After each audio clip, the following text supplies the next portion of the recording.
And we are live. So, welcome to episode 163 of An American Werewolf in New Jersey. I am the American Werewolf. In the house tonight, we've got Eric from Hey Internet Eric here. My pleasure, dude. All right, man. Good to have you back. We were just here yesterday. Yep. And we've got the early bird himself.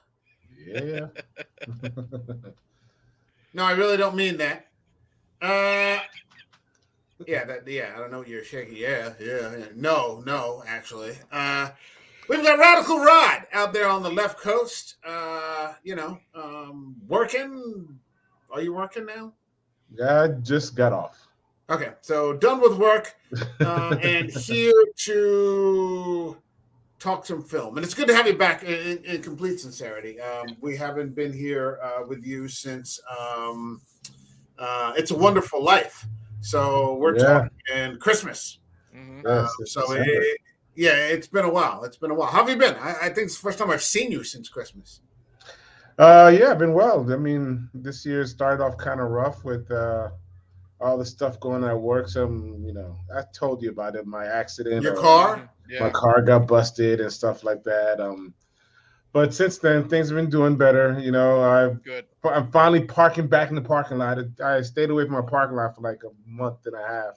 Was this some vindictive ex or something? I wish that at least I would be able to control that. Could drop an elbow on somebody. Some random homeless guy was trying to break into my work bathroom. And I was trying to tell him to get away, don't break in there, because there might be somebody in there, might be a woman in there. And he got all mad and he was all on some drugs or something. And he left and he came back 5 minutes later and knew my car for some reason and busted my windows out. Sounds like a random homeless guy to me. Yeah. God bless America. Jeez. Yeah, the cities nowadays, man. California's the worst with their homelessness and all this stuff. I've heard many a horror tale. I think 800,000 people have left the state of California. Yes, because of it. And have moved to other states.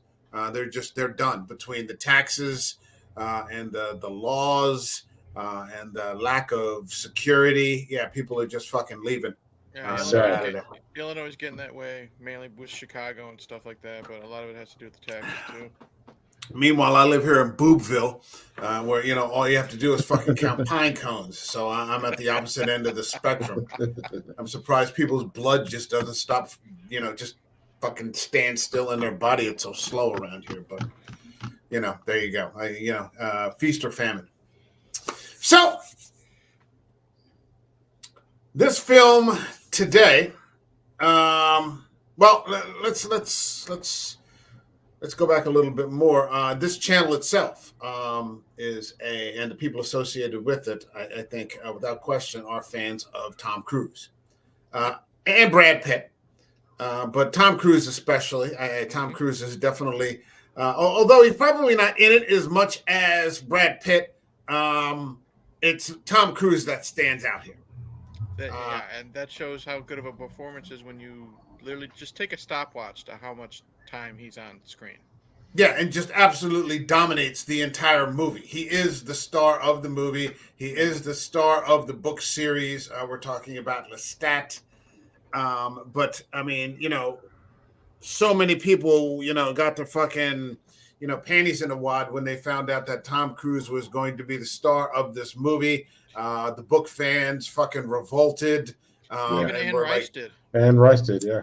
Yeah, very, very upset. And then the movie dropped, and I think everybody recanted and apologized, except for Julia, who still says the vampires aren't gay enough.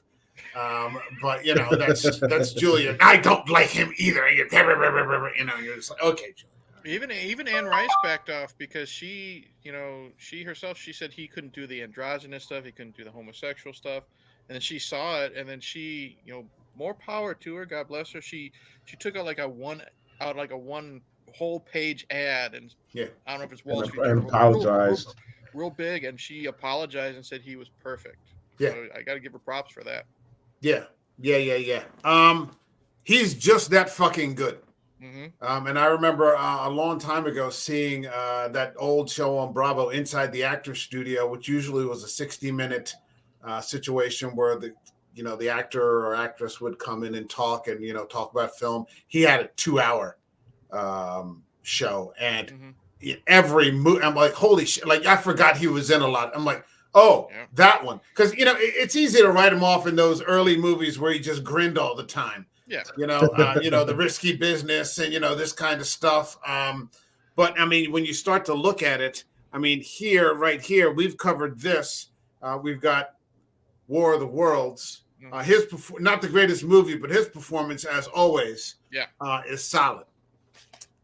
We've got the movie that's put him right back on top right now, the top man in Hollywood. We're talking about Top Gun Maverick. Have you guys seen that yet? I still got to see it. Great movie. Great. Oh, it's fantastic. Great. Fantastic. Movie. And I am not a person. Rod would probably, I'm not a Tom Cruise fan, but this I loved. I'm not a Top Gun fan. Like, it's not like I sat around waiting for 30. I can't wait for the next Top Gun. He's got to do it, And I was like, okay, another Top Gun. And I saw it in the theaters, and I was just fucking blown away. We've got a favorite of mine, though, Ridley Scott's Legend. Yes. Which to me is the best of those 80s fantasy epic stories. Yeah, because I hate The Princess Bride.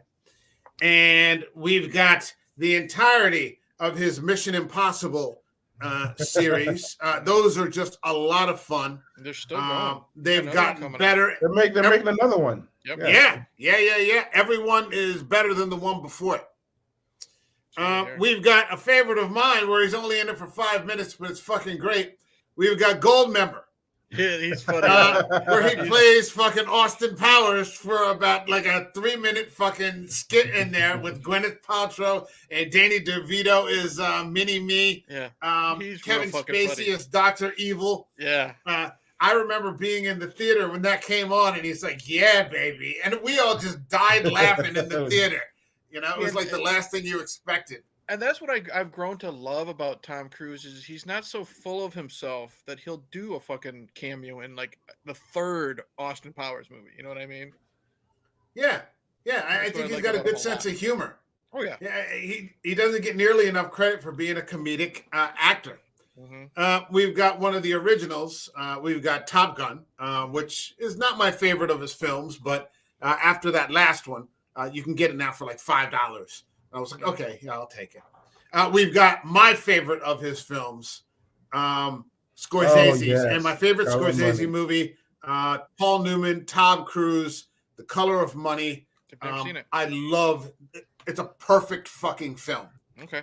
It's true cinema. We've got... He's done a lot of shit. Yeah. We've got... I mean, the Mission Impossible... we've got The Last Samurai. Yeah. You got me a copy and of that. Unfortunately, this is another movie where he was just denied the Oscar. Mm-hmm. So fucking good in that. Yeah. And then, of course, we've got the movie that, we're here to talk about tonight. Neil Jordan's Interview with the Vampire. One more thing I want to throw out there, because you talked about him and Goldmember in comedy. He's fucking, if you've ever seen it, he's fucking hilarious in Tropic Thunder. Oh, yeah. I just don't own great. that. I don't own it. Yeah. And what I like about him in Tropic Thunder is he's not Tom Cruise. Tom Cruise has been, the ladies' man, the sex symbol since fucking 1984 or whatever. And he's fat, bald with the horseshoe hair. Hairy arms. He's got oversized hands. Like his idea, he says, if I'm going to do it, I'm going to have hands like the size of catcher's mitt. Yeah. He's such a unlikable asshole in it. Yeah. But the fact that Tom Cruise is in a like Ben Stiller, Jack Black, goofy movie, it's fantastic. I will fuck you up. And he runs with it. Yeah. Oh, it's great. It's great. All right. So if you guys are ready, shall we get it going? Come on. Boogie Wood.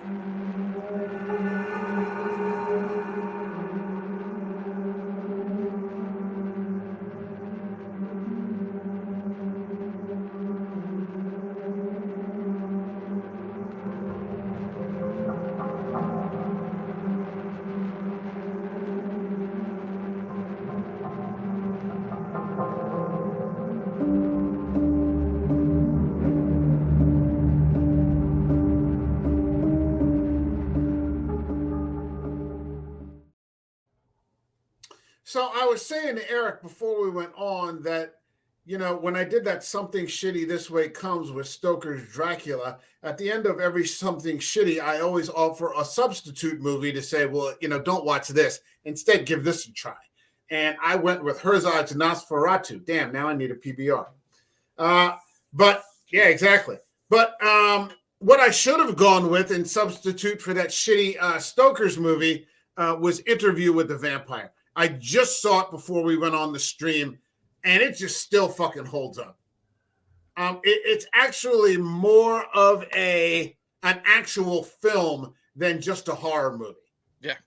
More than just a vampire movie. I mean, this is a real fucking film.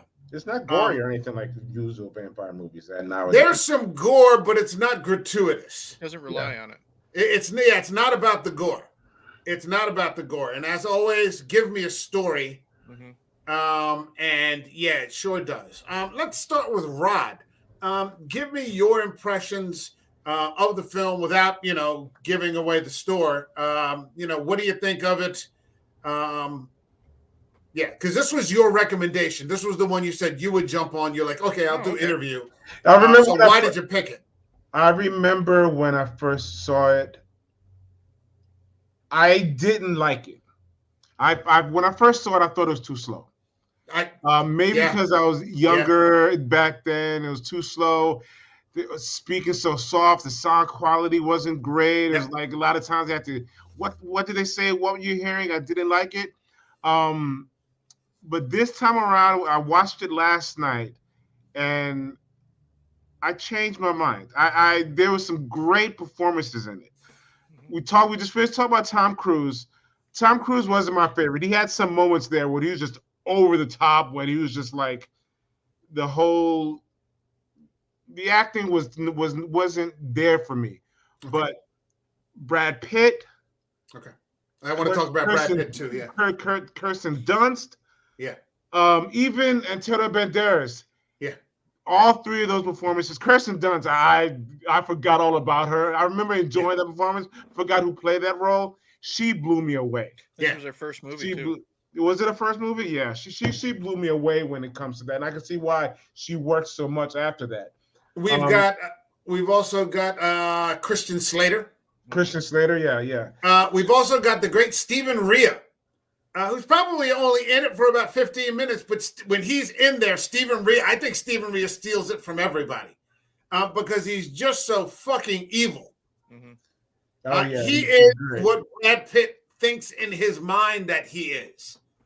I want to see them battle a little more at that little very end there. It's just quick. It's not that kind of movie, though. Yeah. It's just not that kind of movie, but you've got a great fucking cast. Tom Cruise, Brad Pitt. We got, Kirsten Dunst, Banderas, Stephen Rea, Christian Slater. You don't see, many of these people very much anymore. Yeah. I don't know what happened to Kirsten Dunst. I barely see Stephen Rea anymore. Banderas, haven't seen him in forever. The other two at the top, sure. Yeah, he's doing Puss in Boots. He's doing like kids' films now. Yeah. Oh, is he real? Yeah. That's supposed to be a really good movie. It's making a lot of money too, I think. Puss in Boots, or is it one of those streaming? No, it's theatrical. No, it came out. Yeah, okay. It came out. I think it's making money. I think so. Mm-hmm, people seem to like it. Okay. It's also got what I would consider one of the coolest vampire characters ever. Lestat? I'm talking about Lestat, which we'll get to in a little bit. And I want to talk about how each of you feel Tom Cruise plays it. Eric, give me your quick take, not quick take, but however you want to play it on the movie itself. What do you think? Well, like Rod said, when I first saw it, I thought it was very, very slow. My dad was a huge fan of it. It was one of those, I was only like 12, 13, so I wouldn't be able to watch it with him. You know what I mean? Just based on like a lot of the sexuality and stuff like that with it. But I would, you're a kid. You're going to sneak a peek, what's dad watching type of thing, because you're not supposed to watch it. And what I saw was cool, the visuals. But when the first time I actually sat down and watched it from beginning to end, it was kind of slow. Because like I said, I was 12, 13. But as I grew older, and as like a lot of people's tastes change, Hmm. I was amazed by the visuals. I was amazed by the performances, the set design. I grew to respect so much effort that was put into it, and I became such a fan. I was telling Mike that I couldn't tell you how many times I've seen this movie because it's just so good. And I didn't need to rewatch it for this movie for this episode. And the last time I watched it was a couple months ago. Watched it, went out, and just because I'm a completionist for the most part, I did buy the sequel for what it is. Oh, But Queen of the Damned. yeah, it's okay. But what I Yeah. did is I told you, Mike, I went on eBay and I found for $20 a Oh box yeah, that's full. right. I'm not going to drag them all out, but there is literally over a dozen Yeah, Anne Rice novels of just the Lestat vampires. and stuff Yeah. like that. So I'm that much of a fan where I would actually like get every single Vampire Chronicle book. I And honestly might go gonna be- on there myself. Yeah. there's not going to be any more because she's passed. She's passed away a handful of years ago. But I grew to appreciate Tom Cruise more because, like I said, he's not the pretty boy. He's not Mr. 80s. You know what I mean? Mr. Yeah. Action Star in this. It's a non Tom Cruise role. And then he just works, and the chemistry with everybody is so good. Like Rod said, Kirsten Dunst is amazing. Yeah. Yeah, It's great a movie. non-Tom Cruise role because you never see Tom play the villain. Very He's rare. he, Very very rarely he's playing the villain, and so that's what that's what intrigued me about Tom is the fact that okay, let's see him as a bad guy, see him his sensuality of it, and it wasn't evil, but he's like he had that I don't know that gruesomeness that this evil thing what behind him. You know what I mean? I, I, Which really intrigued me, which really pulled me in. I wanted to get into Tom Cruise a little later on, but since we're already on the subject, yeah, I mean the way that he approaches it, um, it's predatory. very. Yes. It's predatory. He's just a predator. Mm-hmm. He plays a predator, but it's not malicious. It's not. You start to see the contrast when they go to Paris, Mm-hmm. and then you see what the sort of malice and cruelty, and just overt sort of evil that Brad Pitt is always guilting himself about, and it isn't until he actually meets what he thinks he is, and then he actually sees it in these other people that he realizes, okay, Mm-hmm. I fucked up, Yeah. back in America. Mm-hmm. I was just being a weak asshole.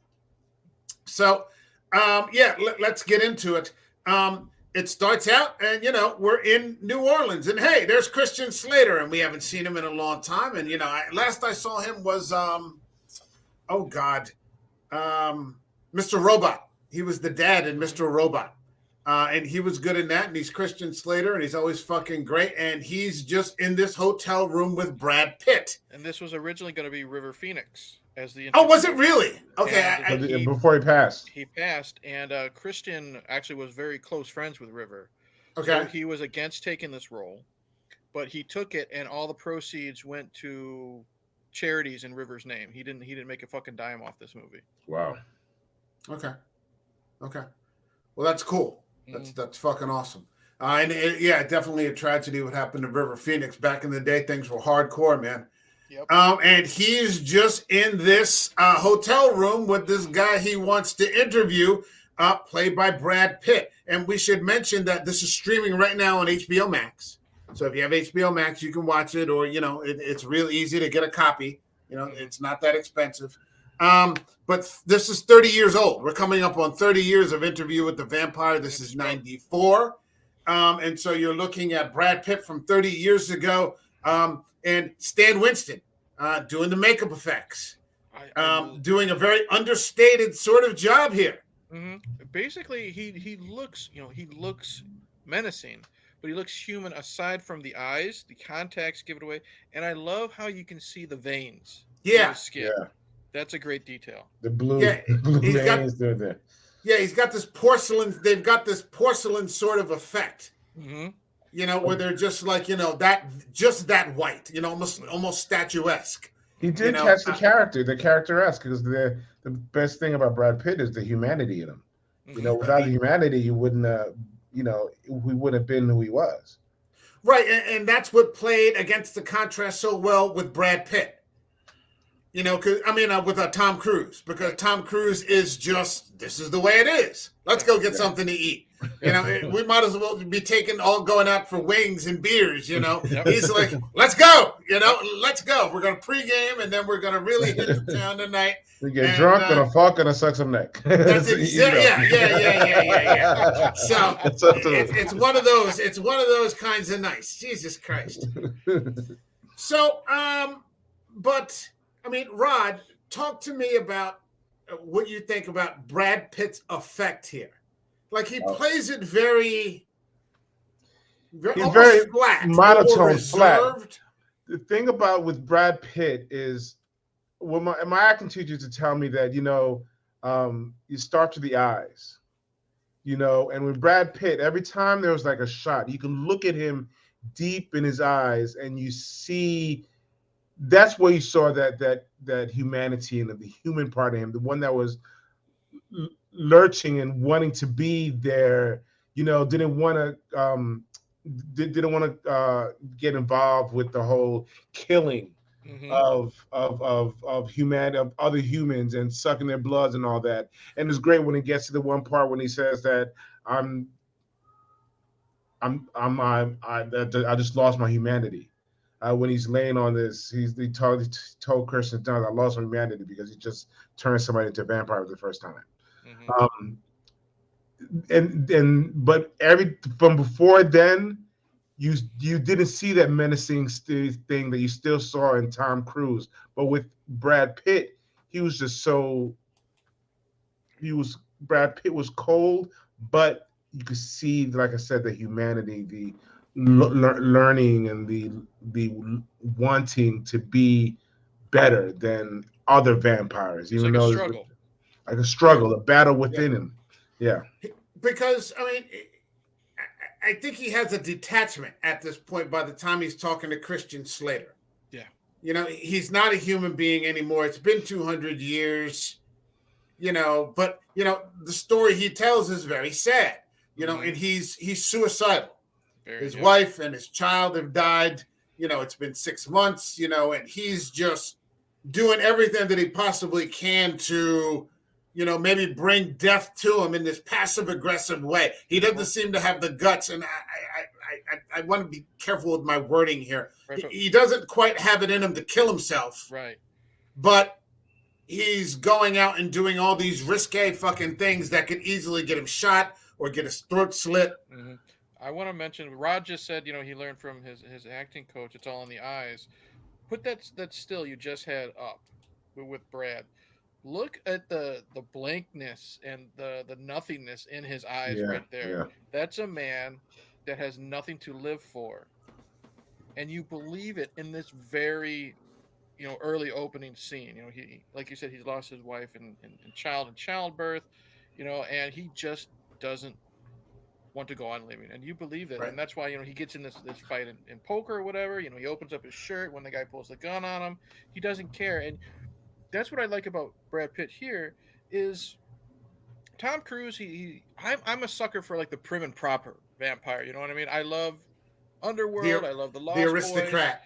The rock and roll guys, but I love the aristocrat vampires, and they do that both differently. Like Louis more subdued, Brad Pitt, but just the way he talks, you know what I mean?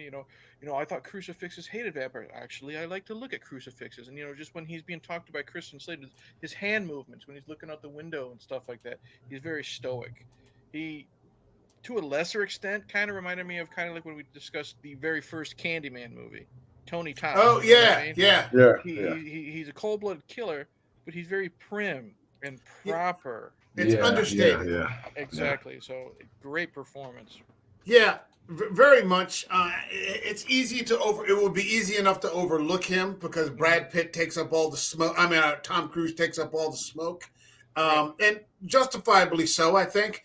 And Brad But Brad wasn't really big yet. I think he did like True Romance when he's Floyd. He's great as Floyd, and I yeah, think he did like maybe California and a couple Thelma and Louise. But I think this was his first like leading role.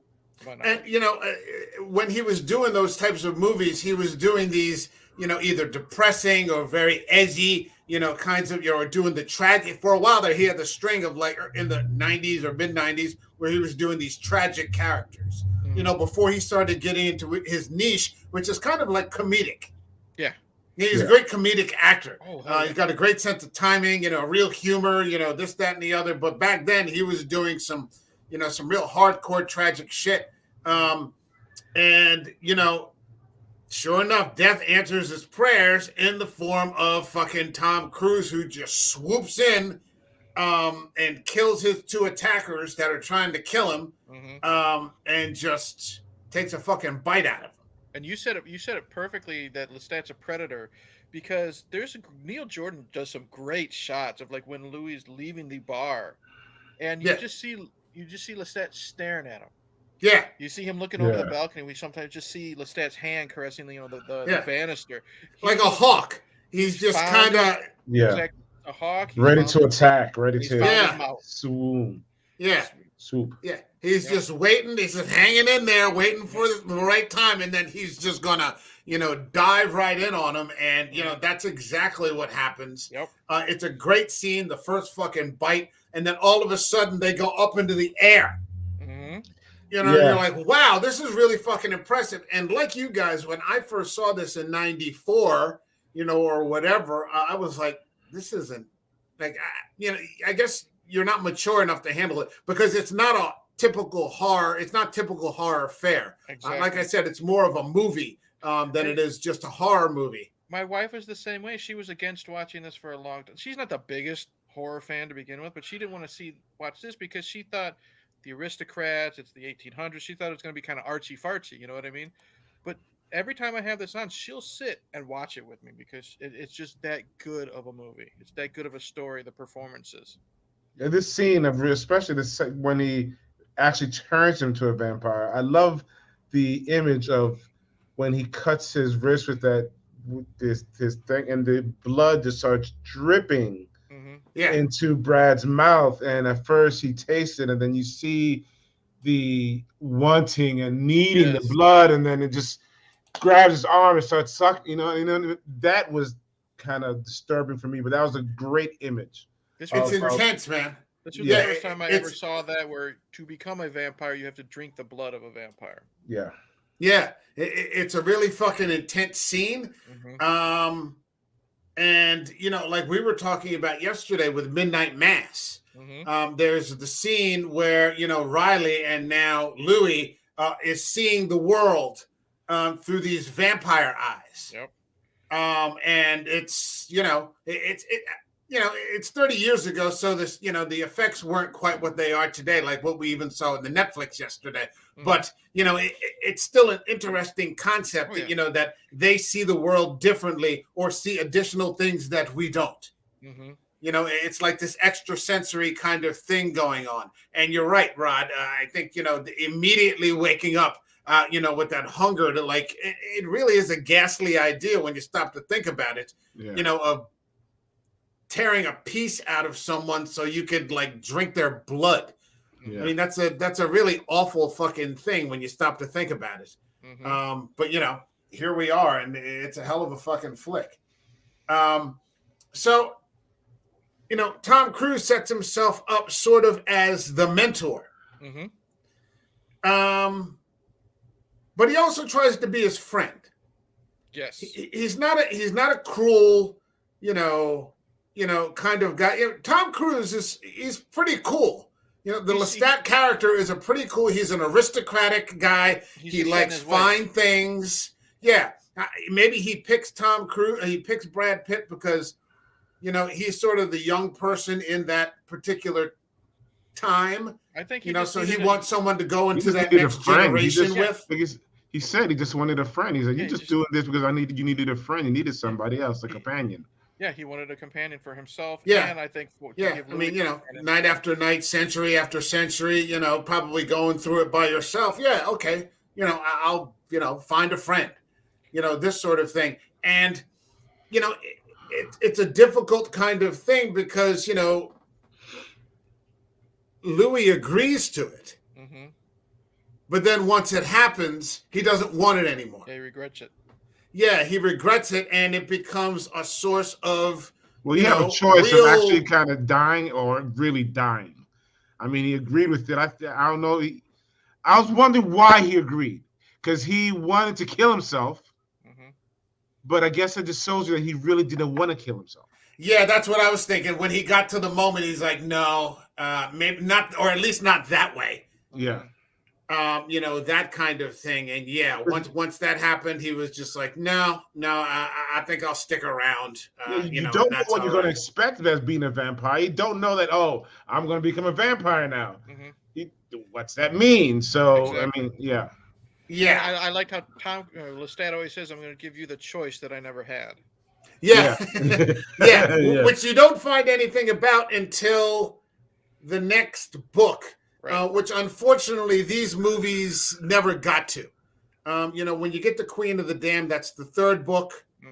I think there's a little bit of the Vampire Lestat in Queen of the Damned. Is let's just say the Queen of the Damned is like maybe an hour 45 minutes. There's maybe 20 minutes, if that, of the Vampire Lestat crammed in there. Yeah, so it's mainly the third book. Yes. Something along those lines. But then, this is where Tom Cruise really starts to ramp it up. And these are some of the most fun scenes. When he's trying to teach him, but the way Cruise plays it is just with humor. He realizes he's scaring the shit out of all the slaves. And he's just enjoying it. He's not torturing them but he knows they're scared of him. And he's just, dropping all these, fucking little, lines here and there. Or he can eat the whole colony. He's playing it to the hilt. Like this scene right here. Look at he's about ready to give that aristocratic giggle. I think he covers his mouth with a hanky. You know what I mean? Yeah, so you can't see the teeth. Exactly, but he's so fucking funny, and that's what I think is so great about Cruise in this is you get to see stern Tom Cruise, comedic Tom Cruise, seductive Tom Cruise, Tom Cruise, scary Tom Cruise. He is so good in this, but yeah, you're right. He's kind of fucking with Louis. You know what I mean? To begin with, he's just fucking with everybody. He's basically saying, man up, man. This is what we gotta fucking do. Yeah. Like eventually, he tells the story to Claudia, Kirsten Dunst, Louis wouldn't do it. He would eat rats. Disgusting creatures, Yeah, she's like, when did you eat rats? She's got that look on her face, like, what the fuck? Yeah. Rats. Now, this is something that is now and been redone for an extended series. It's already been renewed for a second season through AMC, Interview with the Vampire. I started watching. That's one reason why I wanted to do this, because I started watching the series and I don't have Paramount, so I couldn't continue it. But the first few episodes I saw, I loved. Really? Okay. Yeah. Because I know that they've changed some things. I think they've moved it into a more modern time. It's like the 1920s now. They've gotten rid of the slave narrative, and Louis is a Creole. The guy who played Grey Worm on Game of Thrones. He's Louis now. And so you're saying the performances are good? Performances are good. Storyline is good. The plot, it works. It works. It just takes the whole concept and just breaks it down a little more specific. Like you're not introduced to the Kirsten Dunst character till like maybe the fifth, sixth episode. You know what I mean? But you have all the struggles of Louis.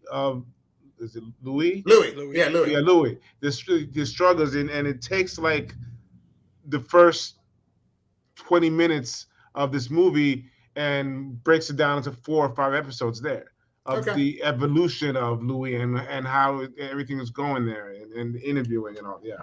Okay. Out here, I think I need AMC. AMC is its own app now. Is it AMC? I knew it was Paramount. AMC. Yeah, because I have Paramount and I would consider watching it, but I'm not going to buy another channel. Yeah, that's the reason why I say that until I go right out and buy another fucking channel. I say that. How many times have I said that? I'm not buying that fucking channel. Exactly. Yeah, I got Apple TV again. All right, I got Peacock. Oh, I got Paramount Plus. Yeah, I got that. All right. So, but now my understanding too is that in the new series, like they're just an openly gay couple, aren't they? Yeah, they're which was never That would now. There's a lot of homoeroticism here, but like I don't think Anne Rice's characters were ever, and that's why I never. I sort of make fun of Julia because I remember reading the books and I don't remember them being like openly gay. There's this, this real. Would that have been acceptable at that time? It would have been. Well, It had to. I mean, I guess you could make the argument that this is what Louis, this is what Louis is fighting, against, that kind of thing. I've never read the book, so I don't know if they were lovers or not. I never assumed they were lovers in this movie. I don't think they were in the books. I guarantee. I don't really care. I'm pretty damn sure Lestat, he's just in for a good time no matter what. Yeah, he's like a Dorian Gray and Penny Dreadful. He's going to stick his dick in something, That's all. That's all he gives a fuck about. A hole is a hole is a hole. You know what I mean? He doesn't really care. He's just there for the fun and the blood afterwards. He's there for a long time and a good time. And if you think about it, they never show him biting a male. It's always all women. True, but if you think about in that. No, that's not exactly true. Besides Brad Pitt. Well, he bites that one fucking little simpy thing over when they go to the Widow St. Clair's at that party with the Pomeranians. Mm-hmm. That's true. He puts the chomp on that little fuck. Especially back then, at that time, bisexuality was rampant, with everybody. So he ate the dogs. Yeah. Oh yeah. He went with the animals. He was with the dogs. Yeah. I hate the dogs. Ate the fucking dogs. And she lost her shit, so Tom Cruise had to take her out. Yeah. So I mean, they're going at it, and he's trying to explain these things, and he's trying to be patient. Mm-hmm. But I mean, like you empathize with Louis, but after looking at this now for I don't know how many years, like I started to get a little frustrated with Louis in this particular viewing, and I was like, Jesus, man, just get it together, just fucking, do something, because he's kind of an impediment. And like even throughout, when you get to the final line, Lestat's final, still whining. Yeah, Louis, Jesus Christ, this is just kind of who Louis is. He's this whining sort of, paralyzing. One of those people always caught in that paralyzing introspection. Everybody knows somebody like that. Yeah. They just can't get up out of the chair. And Lestat is so great. He's kind of like what you're saying, Mike. You're Lestat. We're Lestat right now. Lestat's just getting bored with Louis. Yeah. He's getting tired of Louis. And that's, he right there, he just finally flips his shit. He's like, be who you are. You are a killer. You know what I mean? That's the line. You are a killer. And he delivers that line perfectly. He's just like, grow a set, do what you have to do, or just go away because I'm getting tired of you. But the conflict between these characters what makes it so great. The fact that you have Lestat and the total opposite is Louis. And the way they butt heads. It's what makes it somewhat interesting, somewhat watchable for me. Well, what actually happens too is that Louis is kind of a saboteur. Mm-hmm. Like when he does this shit, he's putting Lestat's life at risk. He's putting both their lives at risk. Yeah. And like Louis hasn't gotten rid of that suicidal urge. You get the impression that, there's still a part, like he still kind of wants to die. He wants to die maybe for a different reason now. Yeah, he's totally regretting that decision. And now he doesn't know how he can die. Now he's stuck like this forever. Yeah, and it just, he's trying and he's trying and he's trying to get, back to him. And, eventually what ends up happening is, he ends up burning his own fucking house down. Mm-hmm. Yeah, so you're watching this and you're like, this fucking guy is just a fucking mess, man. Jesus Christ, fucking, and Lestat, like, you think he doesn't try to hurt him ever. He never hits him. He never tries to harm him but he's just so fucking frustrated. It's like, it's like his little brother, Jesus Christ. He's just, I love this part because, it's an intense scene. He just took out Tandy Newton. She's one of his slaves and, he kills her. And then he walks out with her body and he's telling the rest of the slaves that he owns, your owner is the devil. Get out of here, blah, blah, blah. And he sets the house on fire. And what do we do? What do we see? Tom Cruise busts in through the fucking window. And instead of like saying, You we got to get out of asshole. here or attacking Louis, what does he say? He's just like, perfect. Just perfect. You ruined it. You know what I mean? He's basically he's pissed. They were living the posh lifestyle. Oh yeah, And Louis, yeah. you know, Debbie Downer, you motherfucker, you had to ruin everything. Well, I just love that one thing where Lestat is coming out of the chicken coop and his mouth is full of blood. Yeah. But you know it's not from chickens. And you know, the slaves are just fucking laying everywhere, you know, and they're fishing them out of the water and, you know, they're just dropping like fucking flies. They're just eating or Lestat is just eating everybody. Yeah, I mean, they've got a great existence. They've got a great life, you know, and there's Louis just burning the fucking house down and fucking it up for everybody. That's what I love. And then the next time we see them, they're together, and Louis doesn't care. But you know, Lestat, you know, Tom Cruise's body, he's sitting down, he's got one leg up, he's got one hand on his leg, and he's just like, well, now what? You know what I mean? He's just so disappointed. Like now he's got to start all over again. Yeah, you know, I think at that point they're actually living in like a mausoleum. Yeah. Or something like that, you know, it's like a fucking cemetery. And he's like, Jesus Christ, you know, come on, man, you know, like, I guess we gotta go to the a little cemetery. bit, you know. And so this is where it really kind of comes to a head when they have the fucking fight with the whores. Yes. Yeah. Where they're in the hotel room or the brothel or whatever that is. I guess it's a hotel room. And they've each got, you know, these Creole fucking whores, and you know, Brad Pitt, you know, he's making his move. He drains one of them, figuring that Louis is going to go along with it, but he won't. Yeah. And this is where fucking Lestat finally loses his shit with him. Finally, you know, he finally like loses his fucking patience. He's like, you know, what the fuck, man? You know, and he won't do it.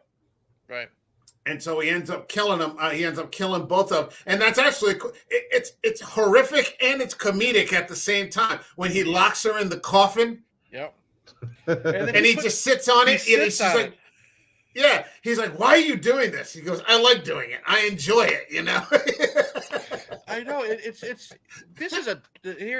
this. This is a dark movie. Yeah. Okay? And in these types of movies, you do need that comedic relief. You know, that's why, you know, even Shakespeare had the comedic relief. You know what I mean? Sure. You know, when it comes to that. Tom Cruise is just so fucking good. Like you say, he locks her in it. You hear her screaming. Yeah. He slams the door. He's banging on it. He sits on it, and he's Mr. Prim and Proper, crosses his legs, puts his hands on top of his knees. He's like, what are we doing here? I know, she lays there. This is a coffin. He's like, yeah. And just covers it right up. Yeah. Oh, you must be dead. I'm not dead, am I? Not yet. Okay. Yeah, we're going to get there in about a minute. All right. One more minute till you're stopped. So Final destination. So, you know, it finally, you know, I think he realizes that he's just not going to have any fucking success with her, with Louis. Right. And it just turns into a fucking mess. And that's where we start to get into the Claudia character. And that's actually a gruesome fucking scene too, where, you know, we should also mention that Louis has been eating rats. Right. Like Lestat accidentally, and I'm sure he regrets it, telling him. And that one scene when they're in the plantation, and it always brings me back to another conversation that I have a lot where people ask you, what age would you rather live in? And I'm like, no, I'd rather live right now with like climate control and, you know, 5 or 10 G or whatever, because they're eating that fine dinner. And all of a sudden he just picks a rat up that's scurrying across the fucking floor. And it's like this fucking big. It's like the size of a rabbit. Yeah. Here you go. I'm just happy for indoor plumbing. You know what I mean? I don't want to. Yeah, exactly. But just like Rod said, you know, he just picks up the rat and just pours it in a wine glass. So even when Lestat squeezes like it's an orange. Yeah, but he even when he's doing a disgusting act, he still does it so elegantly. That's what I love about him. Yeah, he's well, you know, he's an aristocrat. You know, he's a fucking aristocrat, and yeah, that's all that there is to it. And you know, they run into this, or he runs into Kirsten Dunst. You know, going through the plague parts of the city. And yeah, her mom's dead. Mm-hmm. And she's just kind of laying there, and before you know it, one thing goes to another, and the next thing you know, he's putting the fucking bite on Kirsten Dunst. Now, Rod, and both of you know that I've had my opinions, and you've seen my opinion evolve about this, about child actors. Yes. Yeah. Starting out with, other movies that I don't need to go back into again. But I mean, like you said, Rod, she just knocks it out of the fucking park. Mm-hmm. She's holding her own with Tom Cruise. She's holding her own with Brad Pitt. She's holding her own with Banderas. And like I said, this is for a child actor, and as Eric says, the first performance for a child actor to bring something out like this. Mm-hmm. Wow, I couldn't stand her. I'm like, I mean, the character, but her as an actress is great. But she brought it out. And she gets better performance-wise as the movie goes on. Yes. Yeah, because the things that occur become more complex. Yes. They become extremely complex, actually. But this brings me again to another humorous part where, Lestat catches, what's his name, biting her. Catches Tom Cruise fucking biting her, and he just starts picking up that corpse and starts ballroom dancing with her in the fucking room. And then Louis runs out and he just drops the fucking dead body. He just drops her. Come back. Wait, we're gonna have a party. You're no fun. You're no fun. But this leads to the monstrous idea that and Lestat actually. What are Lestat's motivations? Like you said, is it that he just needs a companion?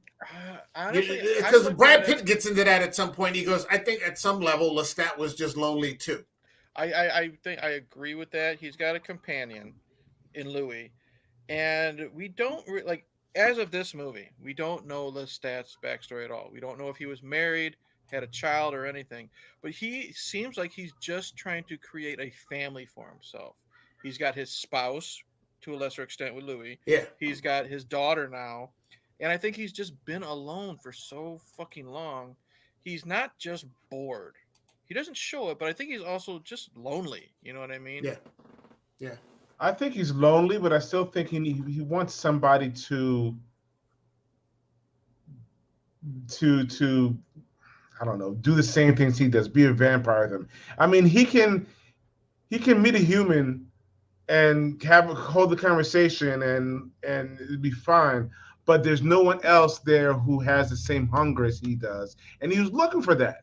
Mm-hmm. And he was looking for that, and he thought he found it because somebody wanted to Brad Pitt wanted to kill himself, wanted to die. Mm-hmm. And okay, let me give him some motivation over here. And so come in, go around and kill these people with me. But when he found out that he wasn't like that, it totally ruined everything for him. Mm-hmm. It totally ruined his plan. I think his idea of how things are going to be, by bringing companions in, never really works. Right. Yeah. It doesn't work with Louis, and it certainly doesn't work with Claudia. Yes, one of my favorite scenes is, it might be jumping ahead a little bit, is I love how she's finally realizing she's never going to get any older. Because when she's seeing, when she spies on the woman brushing her hair and changing her clothes, she'll never look like that.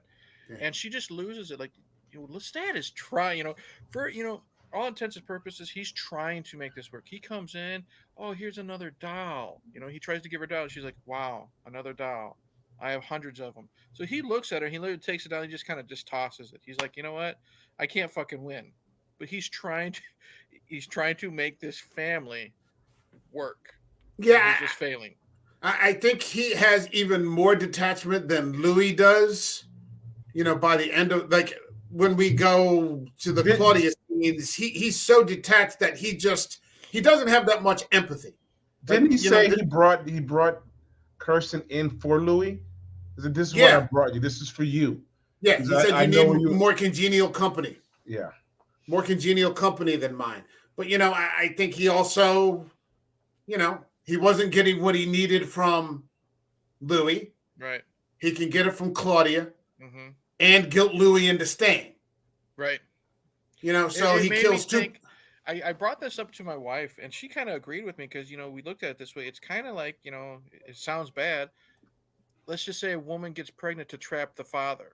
That's what it seemed like to me. They now have a child. Oh Well, now yeah. you're stuck with me. You Yeah. cannot get away with you cannot get away with me or get away from me no matter how hard you try. You're always going to be a part of this now. And the scene where she turns is just fucking ghastly. Mm-hmm. In that bed, you can see, I don't know if you can see right there, because there's the scene where she's doing it right there behind the curtain, which I actually thought was more ghastly, but it doesn't show up very well in the stream. But I mean, that's fucking horrible looking. Yeah. Yeah. Especially to a little child. Now, I think in the book she's only 5. Yeah, she's much younger. I know that. Yeah, I think she's 5 in the book. So here she's about 10 or 12 or 11 or something like that. But to contradict it, when she transformed, the curls came up, and she becomes like a living doll. A living doll, exactly. Yeah, and this idea that it starts off right away, because immediately the first words out of her mouth is, "I want some more blood." Yeah, I want some more. I want some more. So she's already got that sort of child demanding, and there's about a 3 or 4 minute segue where they just show that she's just chomping on people left and right. Yep. Like a kid. Just without thinking, she just does. Mm-hmm. She's what Lestat wanted Louis to be. Yes. Yeah. Totally. Yeah. But she takes to Louis instead of her. She runs to him. Mm-hmm. The first thing, Tom says something and she runs to him and cuddles him, and you can see that relationship already building from the beginning, that she feels more comfortable with Louis than Lestat. Yep. Yeah, because Lestat doesn't. Lestat just wants to have someone to go out and kill with. Mm-hmm. Yeah. That's pretty much the extent of, what he's looking for. There's not going to be any great emotional connection. There might be a connection over the aesthetics, because Lestat is always obsessed with beautiful things and beautiful people, and, the finer things in life. But, Louis is like, he's kind of a dud. Yeah. He's kind of a downer. He's always depressed, or he's always on the back foot. Like someone else is always making the decisions.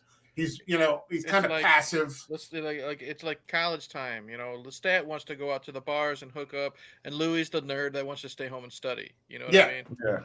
Yeah, and it's okay with Claudia until she turns on him. Right. It takes about 30 years, but she ends up turning on him. Mm-hmm. And this is kind of one of the more fucked up scenes in the movie. I mean, for all intents and purposes, she tries to kill him. Yeah, because he gave out that one line, and she's smart. He says, "Okay, you can't drink the blood after the heart has stopped beating, because that will kill you too." So she remembered that when he was feeding on somebody. Yeah, again, watching it this time, you just end up sympathizing with Lestat through the whole thing. Mm-hmm. It's just like, this guy, just no matter what he does, these people they don't get it. Right. Decades go by, and I think 80 years goes by with Louis, 30 years goes by with, Claudia, and they try to fucking kill him. Oh, and then they throw him in the swamp, and they let the fucking alligators at him, and you're like, what the fuck? That swamp scene was incredible. I love the swamp scene. I love the way they killed him, and that's one of the more bloody scenes you see. She cuts his throat. when the blood is going up to her feet, and she's like, "Pick me up, pick me." She's trying to get away from the blood, and that innocence in her comes out a little bit. Yep. Yeah, she's trying to get away from what she's done. I think she's, it's one thing to picture something in your mind. It's another thing to see it, play out in reality. And it's fucking awful. And that's what's so good about getting, Kirsten, because she's so young. She's probably 10, around that when she does this. But she's doing, it's murder, but she's doing adult things. You know what I mean? Yeah. And I think that's what sells the horror in this scene. You're seeing a 10-year-old slice the throat with all intents and purposes. She planned this out of Lestat. Like, on her own. Yeah, she didn't just slice his throat. Like, she drugged 2 boys. Yeah. Or no, she says she drugged them, but she literally killed him. So she feeds Lestat, the blood from a heart that's been done beating. So he's already starting to die slowly, and then she basically, it's taking too long, so she cuts his throat. She's still got that impatience. And it's funny because everything you see after this happens all supports the idea that Lestat had it right. Mm-hmm. And he was actually very gentle with them. By the time we get to the Paris storyline with Stephen Rea and Armand, Santiago and Armand, I mean, yeah, Lestat was like, we're monsters. You just got to deal with it. Yeah, but I mean, the way that the way that he went about it, as compared to those theater vampires. Yeah. You could see why he would want to get away from that, and come to America in the new world. So he's looking for connection in the new world, and he takes two people under his wing who are just like too much ungrateful fucking, Yeah. That, again, this is a fucking vampire movie. These aren't things that we usually are talking about in like when you and I talked about Stakeland, we didn't get into this. Right.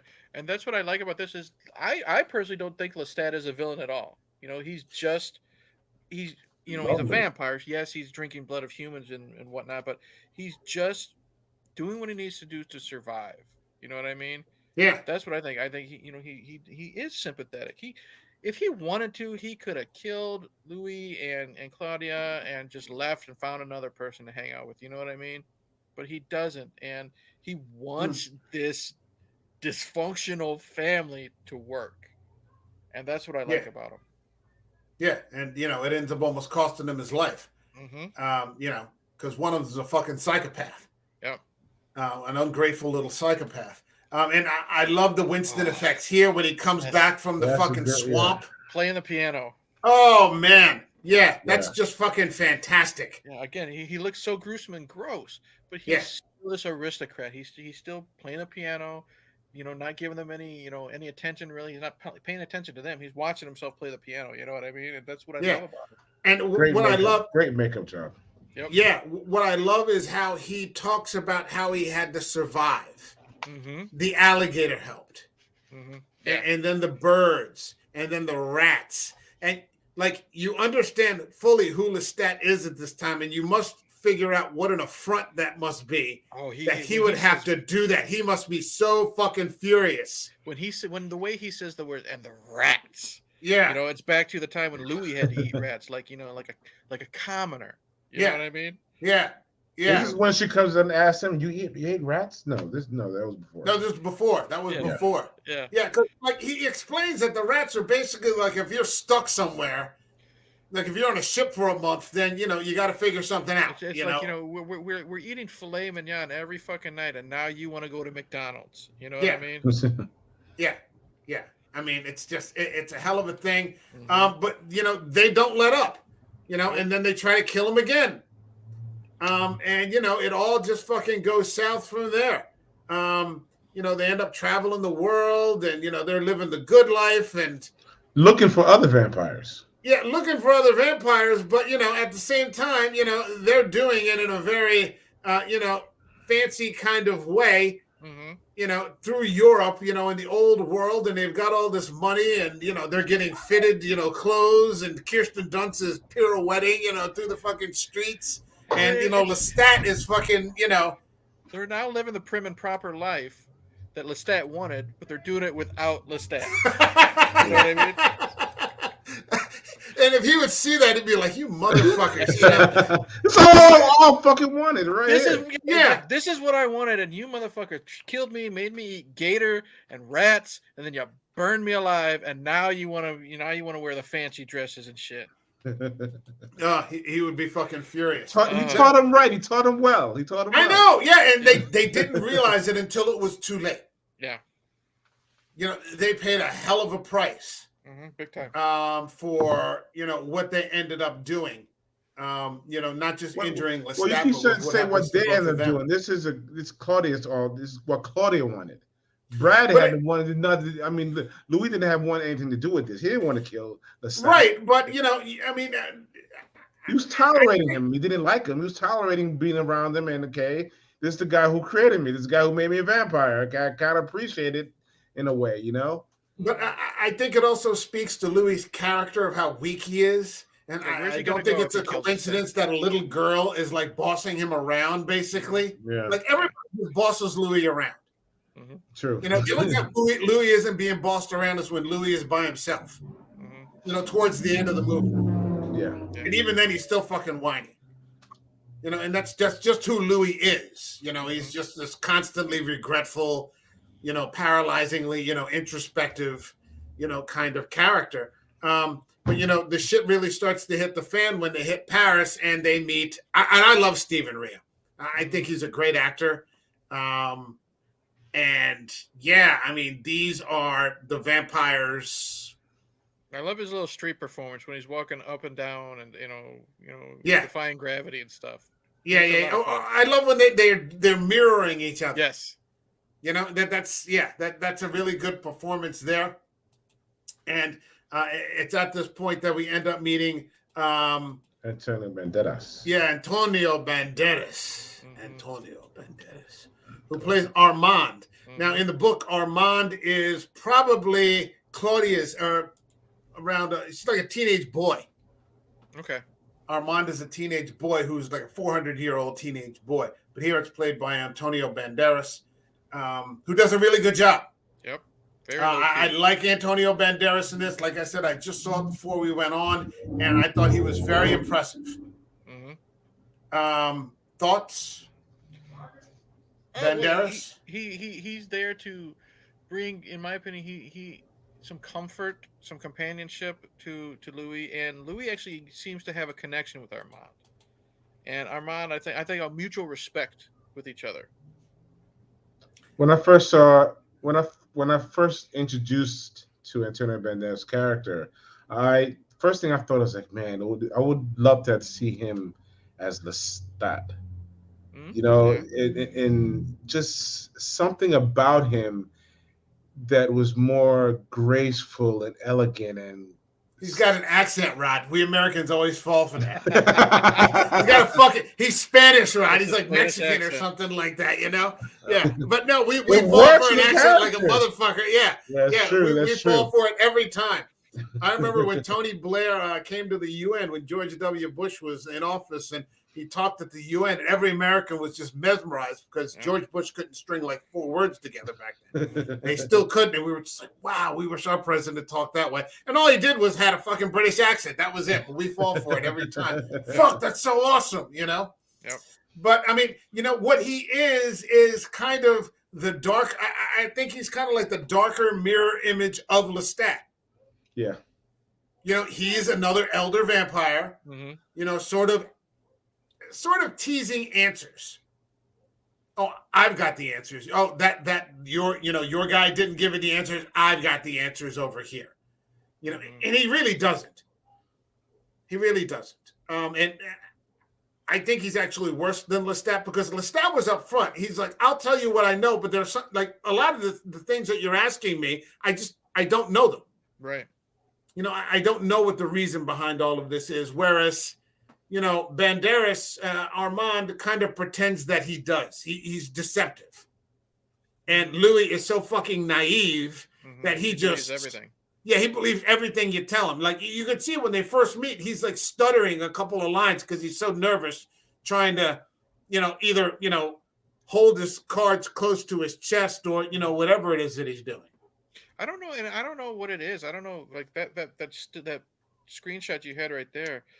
Lestat looks scary at times, you know what I mean. But he looks like he still looks like a blonde, pretty boy. Antonio Banderas in this, I don't know if it's the long jet black hair and the way he carries himself. He looks frightening and does very little with it. You know what I mean? He actually looks dangerous to me. I think there's a lot of that in this movie. What John always talks about doing nothing and making it look interesting. Yes. There's a lot of that in this, and that these actors, just with their effect and their presentation, you know, like we're talking about Tom Cruise smiling, and we're just like, holy shit, did you see the way he did that? You know, at the dinner table, you know, these sorts of things. Banderas, of course, you know, with us falling for it with the accent. Yeah, Hmm. sometimes just about being simple. You don't need to be, and that's something about Banderas. He's simple as opposed to Tom Cruise. I was saying there's some about his performance didn't catch me too much because sometimes it Hmm. felt like he was just overdoing it. In some parts, just going the too much. It wasn't as simple as it, and let it happen naturally within him. Okay. All right. Well, I mean, that's. I don't agree with it, but all right, all right. If that's the way you saw it, um, we get to the and what I thought was one of again. This is actually a gruesome fucking movie. Hmm. Um, Stephen Rea on the stage. Yes. This is a ghastly fucking scene. I love this scene. Yeah, so do I. I think. I mean, look at that. Look at the way that stage is set. Hmm. Yeah, I mean, that's just it. We didn't, well, we talked about it a little bit. This is beautifully shot, Yes. beautiful cinematography. And Absolutely. especially if you get a chance to see it on Blu-ray, or Oh nowadays well. you watch it anything, it's on Well, 4K or not just HD or not whatever. just here, but like just the overhead shots of San Francisco when the movie Oh yeah, fucking opens and oh stuff like yeah, that. yeah, yeah. yeah, And the yeah, yeah, music to it, the music that was added to it, The score, yeah. the score was incredible. Yeah, yeah. It's really, really, really good. Um, and there's a cute little scene where he's like vampires pretending to be human, pretending to be vampires, Yeah. and like How Kirsten ironic. Dunst goes, "How avant-garde," and so that's kind of cool until you actually see it played out.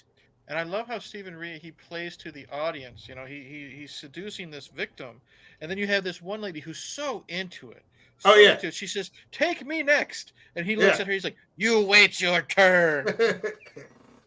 And I mean, it's just so fucking ghastly because Hmm. they're humans pretending to be vampires, pretending to, to be human. vampires pretend. You know Pretend what to I'm be saying? humans. Yeah. But they're actually going to eat this fucking girl on stage, and these people on the audience don't understand that what they're This seeing is is really actually happening. real. Yeah, Yep. Yeah, that girl is scared out of her mind, and the Hmm. way all the other vampires are dressed, kind of like rats. Yep.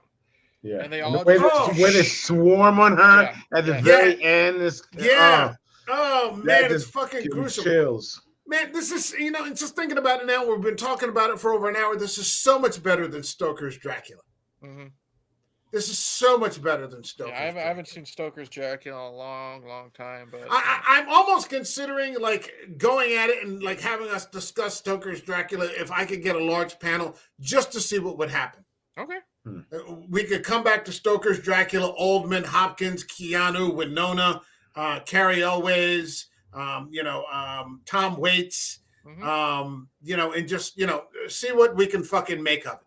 Sure. You see what opinions come I up. haven't seen that in a long time. Yeah. I've got it right in here. I think, yeah, I got a 2-pack with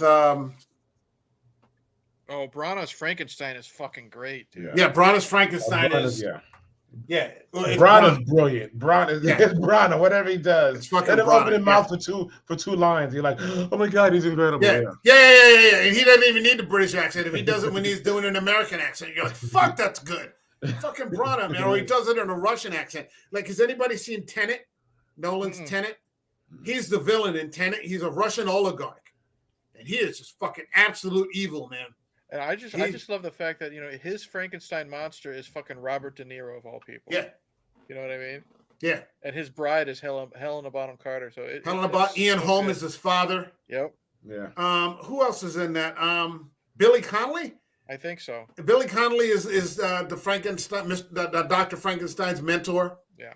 That's a good one. But yeah, maybe we'll go and see what we can make of Stoker's Dracula. If we can get a big enough panel. I want a big panel for that one. Sure.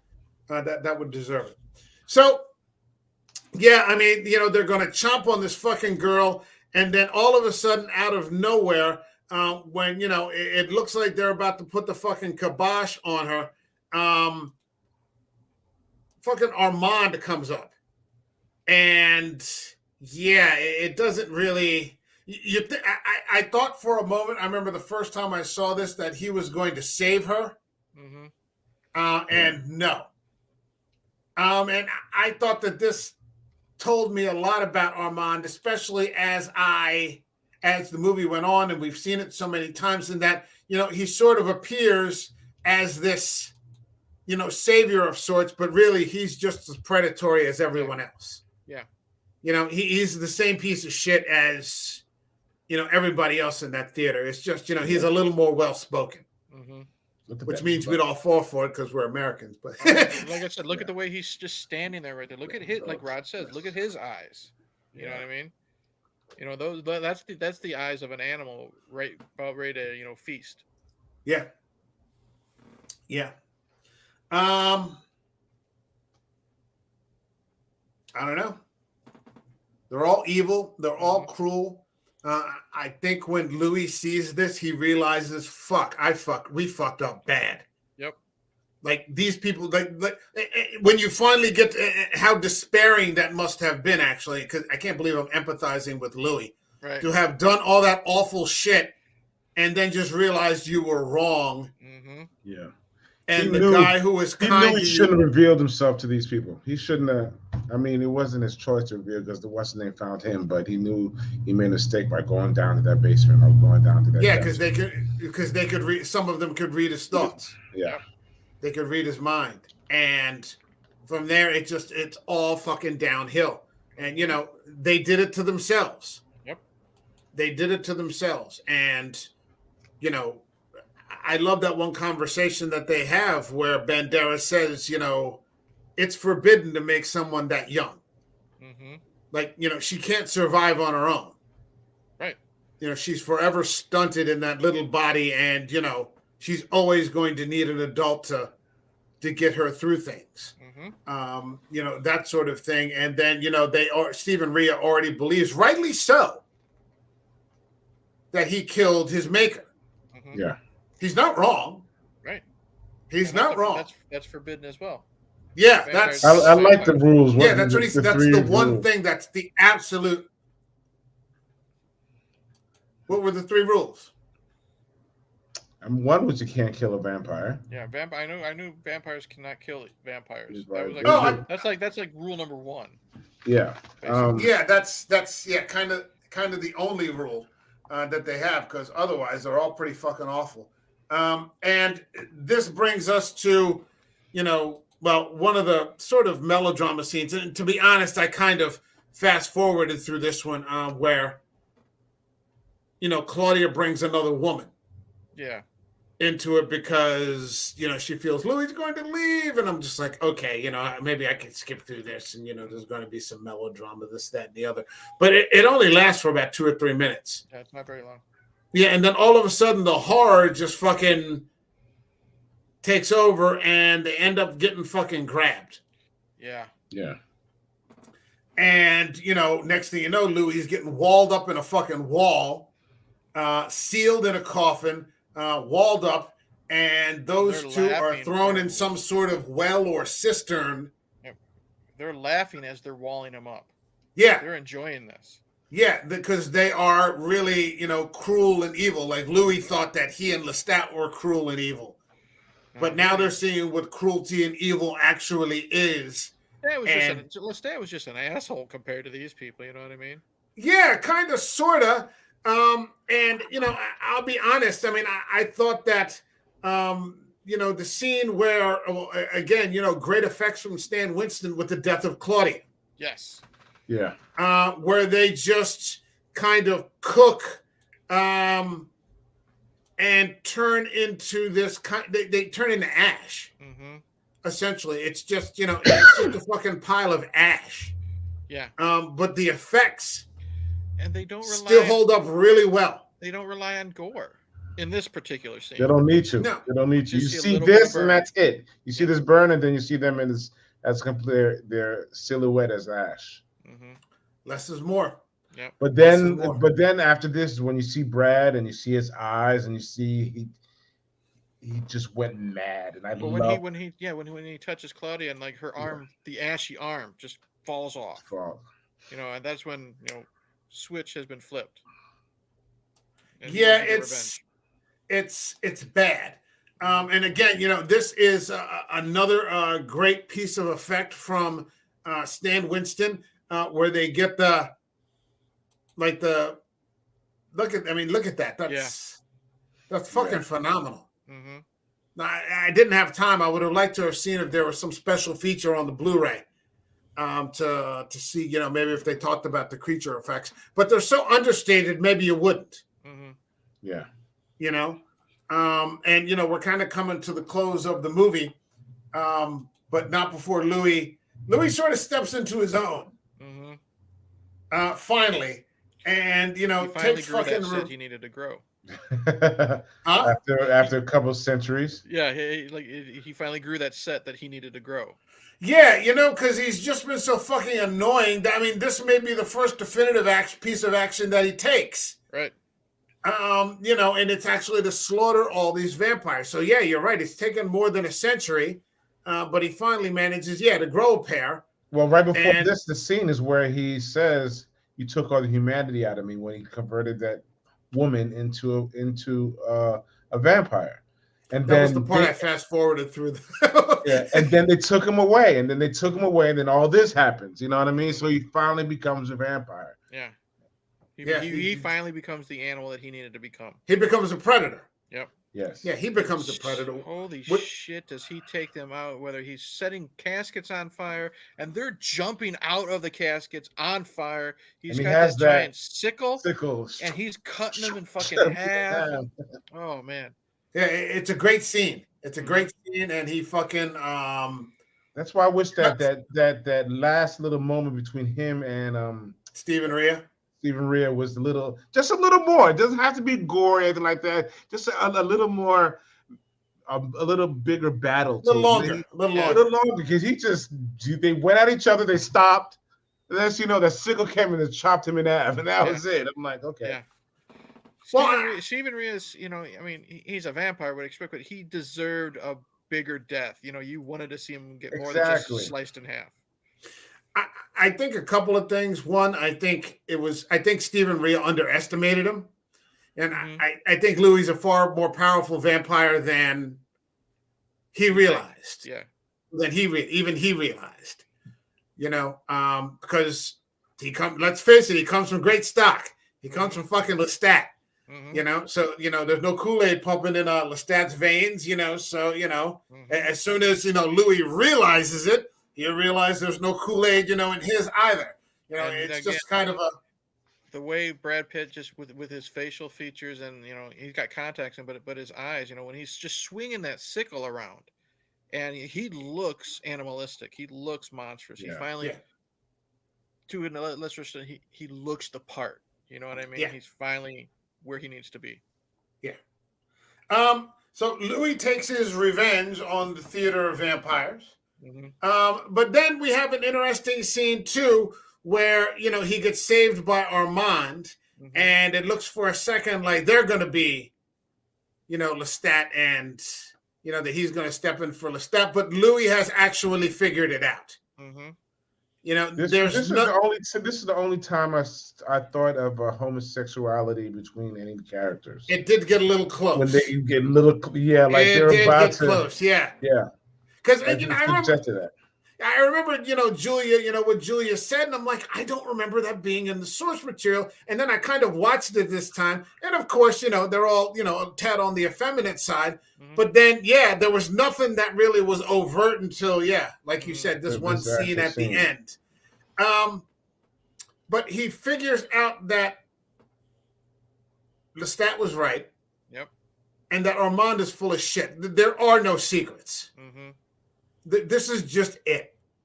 This is the way it is, and I guess each of them have to decide what kind of vampire they're going to be. Right. Armand is really, even among vampires, a wolf in sheep's clothing. And that, Lestat was telling the truth all the time. He didn't have the answers, and he told you he didn't have the answers. So, finally towards the end of the movie, and this is a full 2-hour movie, he kind of walks away from Armand, and he's just like, yeah, see you later, buddy. Yep. And then makes it all the way back he comes back to America. And I love that one scene where he's back in America, and at the movie theater? the movie theater. Yes. Yeah. I love how they do that like 60-second exposition, about how he's catching up on, what's going on in the world, and they show it through the cinema. He's How he watching finally fucking, sees the sunrise. yeah, he says I saw my first sunrise in 200 years or so. He's fucking watching Superman, Christopher Yeah. Reeve. Yeah, Yeah. Donner's Superman. Yeah. Yeah, so Yeah. it's just really cool. Like again, like you said, it's very quick, and it quickly brings you to see that he's now in modern times. Yeah. Yeah, because it starts out with like Nosferatu, like Murnau's Nosferatu. Yeah. And then, it's something else. I think it's Gone with the Wind. I think I so. think it's that one Yeah, scene in yeah. Gone with the Wind, which she says, I'll never be hungry again, that kind of thing. And then, it goes all the way to, Superman. Christopher Reeve. But then he walks out into the theater, and it's like that shitty Tequila Sunrise movie with Mel Gibson and Yeah. Kurt Russell. Yeah. That drugged out like 1984 movie. But it's an interesting way that they played it. And then, lo and behold, who does he run into? Love it. Yes. And Sad. yeah, fucking Lestat. And, Lestat hasn't changed. He's a shell of his former self, though. That's for sure. But he's a shell of his former self. But the first words out of his mouth, and, it's kind of a dark scene here. You come back to me? One, it's come back to me, but he just remarked, you're still beautiful. Yeah. And you're just like, Jesus Christ, man. I haven't seen you in like over 100 fucking years. I set you on fire, but Lestat has to be Lestat. Yeah. He's got to be who he's got to be. So the first words out of his mouth are, and he hasn't. He's fallen far. Big time. From he's afraid of the way the world is now because I don't know where they're at. I don't know if they're back in New Orleans or what have you. It is New Orleans. Okay, but when you got the choppers and the searchlights from the cops, and Lestat is just terrified of the world he's now in. Well, he's literally in a chair, cowering every time like the light is shown up, thrown upon him, and it just shows again, Tom Cruise. Tom Cruise in this 2-hour movie, maybe 30 minutes, maybe 40 in this movie, and this is one of my favorite scenes with him, is because it's not the Lestat that we have seen already. You know what I mean? The prim and proper, the strong, the sarcastic, the funny. This is weak Lestat. Exactly, weak. He's weak. He's vulnerable. He's afraid. He hasn't had somebody to take him through this, next phase of the world. So he doesn't understand what's happening. He had just come back out of the swamp, and then they set him on fire. So the fact that he's alive at all, is a testament to how strong he must be. But and I just, Louis, when they did set him on fire, you did see him crawl on top of on the ceiling. When he was dead, he was burnt down. So he knew he was still alive while he was on fire. But it's a sort of a testament to Louis in a way, and for me it's a backhanded sort of compliment. And he talks about this when we get to the final scene with Christian Slater. He says he's detached, unchangeable, empty. And because after all that, he just walks away from, like, after everything he did, he just walks away from Lestat. You would think he would feel some obligation, No. but he doesn't. He just leaves him there. Yep. And no by the sympathy, time no remorse, no nothing. He's had like 50 years. How long has it been since the probably fire? 100 years. Probably, I think it was 1870 or something. I think they said when they see that Creole girl, and they said because Brad Pitt says we're all Americans now.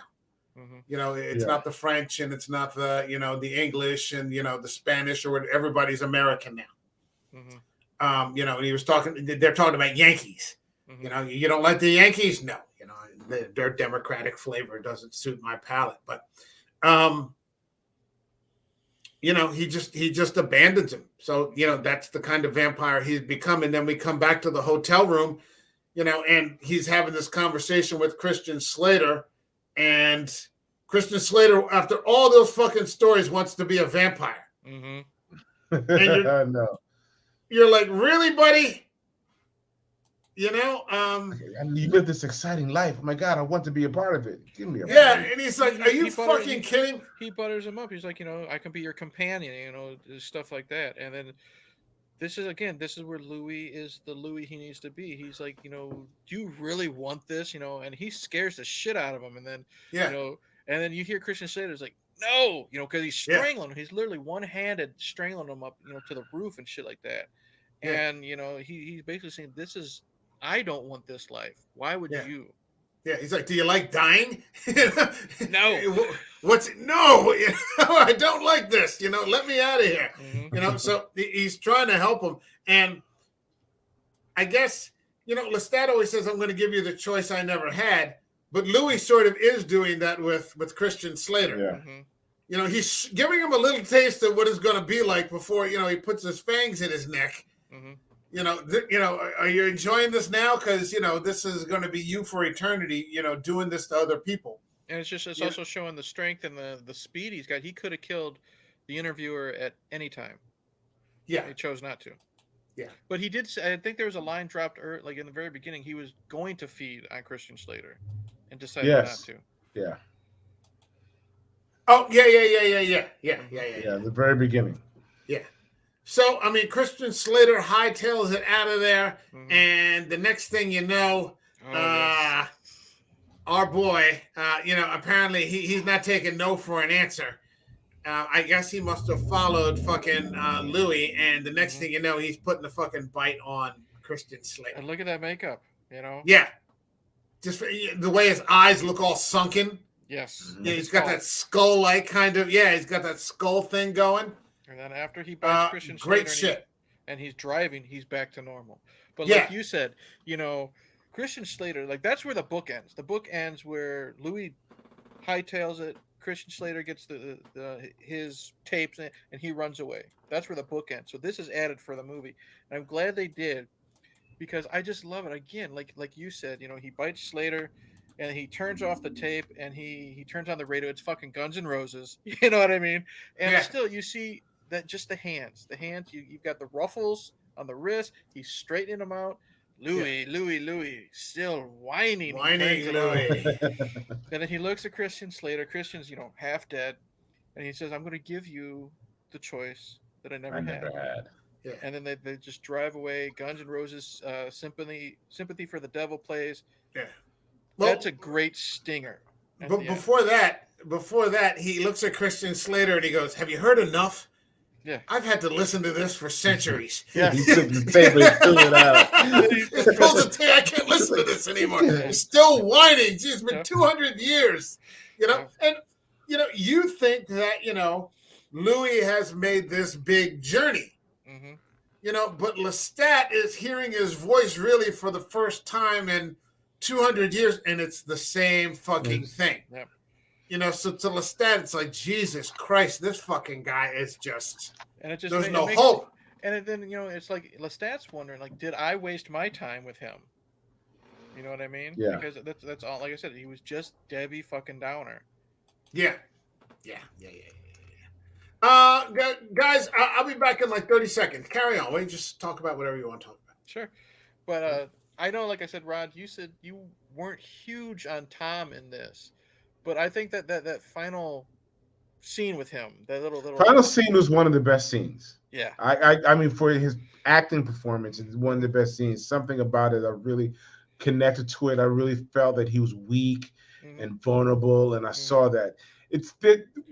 What's the scenes that really got to me was when he just snapped. There were some times when he just got at that moment fed up with Brad Pitt or Yeah. Louis, and then he just started yelling and screaming and stuff, and it's like, okay, man, calm down. It's a little too much. And he did that like 2 or 3 times Hmm. where when he went off, he really went off. And it didn't make that much sense to me that he got, I see your point, but then again, if you think about how long has Lestat been putting up with this, 50 years, 60 years. yeah. But I get what you mean because most of Tom Cruise's performance in this is very low key. It's the prim and proper stuff, the funny stuff, the Hmm. biting the neck off a rat, and like you said, squeezing it like an orange into the chalice type of stuff. But I thought this was like a perfect ending to this movie because we get to see Tom Cruise as Lestat one last time, and then now we're wondering, we don't know at this time if there's going to be a sequel. Where's he going?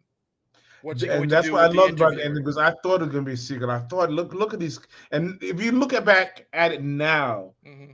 if they had a sequel, they made a sequel of this, like years later, like they did Top Gun. Yeah, You have Antonio yeah. as a vampire. You have Hmm. Christian Slater. You have Brad Pitt.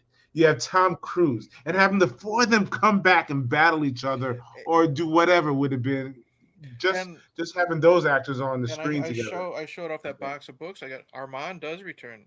Louis does eventually return. I think the interviewer, Christian Slater's character, does return.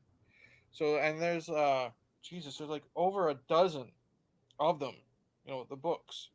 So Wow. the way they can go. And Queen of the Damned, the one with Aaliyah, it was Hmm. all right for what it was. It wasn't fantastic. It's called Queen of the Damned, and Aaliyah's hardly in the fucking movie. You know what I Yeah, mean? But I want to check it out now, it, just it's it's because it's not bad. I mean, it's think of it this way. I always say it's like it's hard to follow up Predator with Predator 2. You know what I mean? Because this one is so good. How are you going to follow this up with a sequel? And you're not yeah, getting Tom Cruise. You're getting, of all people, no offense to him, Stuart Townsend. You know what I mean? yeah. But the way Yeah, this movie ended. all of the good, all of the great, all of the great casting fell apart in the second one. Hmm. You know, so But yeah, great fucking end to this movie. Definitely. yeah. The way they just pan away, Hmm. it's like flying away from this whole situation. Yeah, Hmm. it's a great movie, Yeah. great flick. Yeah, I mean, like I said, top-notch vampire film. Hmm. Better than many of the ones that get more credit, more smoke, Hmm. and overlooked because it's just not your typical vampire movie. Right.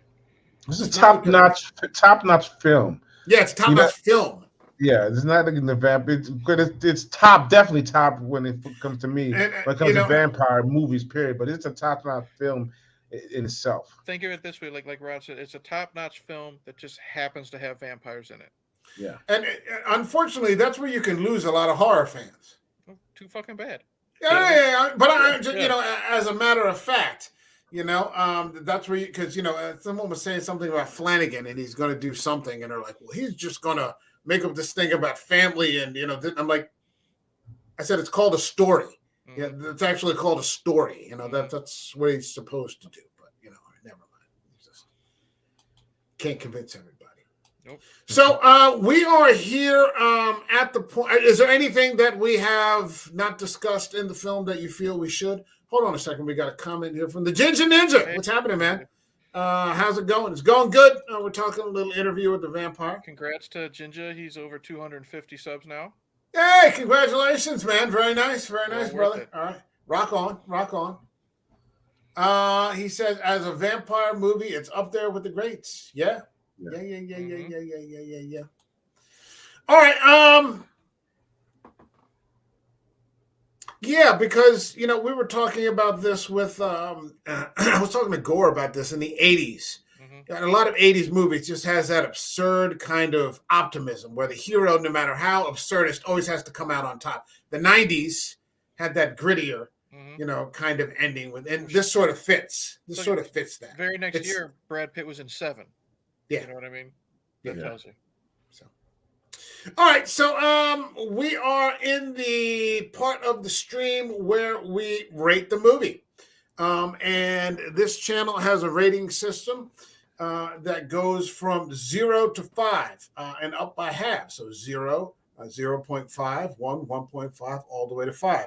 So 0, for example, would be I'd rather wipe my butt with my hand than watch this movie again. And 5 goes all the way, like this is cinema. This is the destination.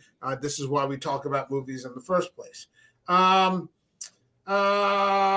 Rod, give us your rating for Interview with the Vampire. Great movie, great flick. Like I said, for me, I question some of Tom Cruise's performance. Kirsten Dunst was great, and Brad Pitt blew me away with it in this movie, which I'm surprised. I thought he was just usually a flat, pretty boy, but Mm-hmm. when I'm watching this, I realize he is more to it than just being a pretty face. So I give it a 4. I give it a 4 out of 5, because of what I said. Okay. Okay. Eric, what do you got for me? Dude, I absolutely love this movie. It's like Rod said, it's not just a great vampire movie. It's a great movie. It's a great film. Hmm. You know what I mean? Yeah, we didn't mention it too much, but the cinematography is Yeah. so good. The Yes. acting, the makeup. Again, Kirsten Dunst's first movie. Tom Cruise not being pretty boy Tom Cruise. Bad Brad Pitt not being pretty boy Brad Pitt. The story. I love the family dynamic. I'm gonna say this is one of my favorite vampire movies of all time. I'm gonna give it a 5 because of Okay. mixing together, the writing, the acting, the look. It feels, it doesn't feel like to me 2 hours long. Like I understand, Mike, where that one scene where you fast forwarded like 2 minutes. Whoop de fucking dude, two Yeah. minutes out of 2 hours, Yeah. and I absolutely love this movie. And what's great about what makes a movie really good, or what makes a movie cinema, is its rewatchability, especially after Okay. what 30 years. Fantastic film, Hmm. love it. Yeah. Okay. So we've got a 4 and we've got a 5. I have owned this movie on VHS, and then I owned it on Blu-ray and on DVD, and now I own it again on Blu-ray. Probably, if it moved to some other kind of format, I guess I'll have to buy it again. But I'm going to go here with a 4.5. I definitely think we're in the area of cinema. It's not what I would necessarily. It's damn good, and like we said, it's not just a vampire movie. It's not a horror movie. It's an actual film. Mm-hmm. You've got top-notch casting, great story. Obviously, you've got great source material to work on. I thought that they were pretty loyal to the source material, instead of trying to give their interpretation of it. Which is what I think they're kind of doing with the AMC thing, but I haven't seen it yet. Maybe I'll get around to it. And it's a hell of a story, beautifully shot. It's a sad story. Mm-hmm. I thought that, I guess I'm not giving it a 5 because at times, and maybe this is just the effectiveness of the performance, it is a downer movie. It is a downer movie. And from Brad Pitt, from Kirsten Dunst, when we get into the second half of the movie, with the little tad of melodrama, I would say that keeps it out of the 5 category, but a solid 4.5. It was a little slow at times. A little. It had little small things in there, Yeah. like little 2-minute things, and I'm just like, all right, like if you had cut the other woman out, Mm-hmm. and they were just having an argument, and then they got grabbed, and she got thrown into the well, and then Brad Pitt got coffined up. It wouldn't have taken anything away from it just to detract from that woman. But that's just my thing. So yeah, I'm going to give it a 4.5. Again, I'm giving it a 4.5. So I'm not criticizing. I'm just saying it's not in my mind what would be a 5. But it's fucking good. I own it. I just watched it again, and a sign that for me sometimes the sign of a really good movie is that I won't watch it because I don't want to get used to it. I don't want to watch a movie and get bored. But I just saw this, and sometimes with some movies, I'll pop it in. I'm like, I'm not paying attention. I'm taking this out. Like, I don't want to do that to this movie because it's too fucking good. I was just having a conversation with somebody else about Spielberg's Munich before we went on, and I'm like, it's so fucking good that I don't watch it because I never ever want to normalize a viewing of Munich. It's that fucking good. Hold on a second. The Ginger Ninja is here again, and he says the movie showcased the actual acting talents of Tom Cruise and Brad Pitt, took them out of the nice guy arena, and really gave them a chance. Yeah. Yep. Yeah. No nice guys here necessarily. No nice guys at all, actually. All right, Eric, plug something. Either tomorrow or this Saturday, I will have my video up for Underworld Evolution. I am going through that entire franchise. Spoilers, I really dug this one too. My video for the first movie is up. I uploaded that a couple days ago, and when I'm not hanging out with you, Mike, that's going to be my focus pretty much. That franchise, and then I have no idea what I'm jumping into after that. But I'm doing the Underworld franchise. You got to get into those, and if they're still on Tubi, you got to get into those Girl with the Dragon Tattoo trilogy. Okay. Numi Rapace. Holy shit, those are some fucking movies. All right, Rod, you got anything coming up? What's up? No, nothing coming up. I did audition that play, but I didn't get cast. So I'm sorry. I'm just working, just doing that stuff for the summer. I'm going to be auditioning for a few more stuff, so I submitted stuff. So we'll see how that going. Sweet. But I suggest everyone go see or watch Everything Everywhere All at Once. It's a great movie.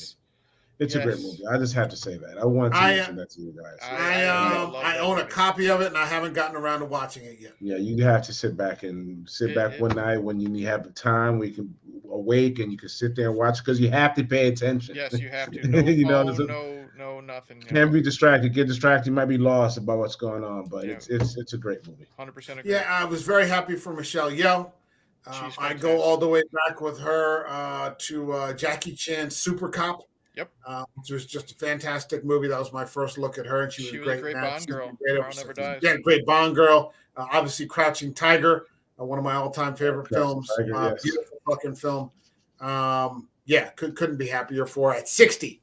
At 60, winning the Academy Award. She kicks ass, dude, in that movie.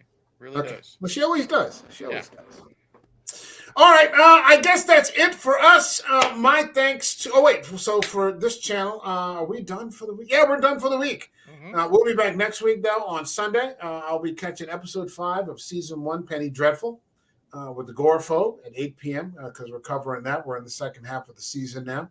On Wednesday, I'll be doing a new stream, starting a new series called Night Sky. With a YouTuber, Legalize Adulthood, and that's going to be a lot of fun. I heard that's supposed to be a fuck all of an Amazon series with J.K. Simmons and Sissy Spacek, sci-fi. And then on Thursday, you and I, man, we are going to be finishing up Mike Flanagan's Midnight Mass. The shit is coming. The shit is going to hit the fucking fan. Yep. Can't wait. So here we go. We're doing a double feature. Right. Yeah, man. My thanks to the both of you. Stick around for a little bit after the stream.